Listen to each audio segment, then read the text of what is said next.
જેનો જન્મ 1985 થી 1995 વચ્ચે થયો છે. આ સ્પેશિયલ એમના માટે છે. અરે આ એમની જ કહાની છે. આ એ પેઢી છે જે 1 રૂપિયાની કિંમત સમજતી હતી અને કરોડોના સપના પણ જોવે છે. જેમણે બાળપણમાં 1, 2, 5, 10, 20, 25 અને 50 પૈસા પણ સંભાળીને રાખ્યા હતા અને આજે યુપીઆઈ થી લાખો ટ્રાન્સફર પણ કરી દે છે. કે જે શાહી કલમથી લખતા પણ શીખ્યા અને આજ કીબોર્ડ ઉપર દુનિયા પણ ચલાવી રહ્યા છે. જેમના માટે ક્યારેક સાયકલ એક સ્ટેટસ હતું અને આજે કાર ફક્ત એક જરૂરિયાત છે. જેમને બ્લેક એન્ડ વ્હાઇટ બાળપણ પણ જોયું છે અને આજે રંગીન સંઘર્ષ પણ જોયા છે. જેમણે માતા પિતાની ફટકારમાં પ્રેમ જોયો અને દુનિયાની વાતોમાં મતલબ જોયો. આ એ પેઢી છે જે વચ્ચે જ ફસાયેલી છે, જૂના સંસ્કારો અને નવા વિચારોની વચ્ચે.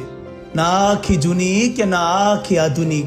આ એ પેઢી છે જે ચૂપચાપ જવાબદારીઓ ઉઠાવે છે અને હસતા રહીને દર્દ છુપાવે છે અને પરિવારને એક તાતણે બાંધીને રાખે છે.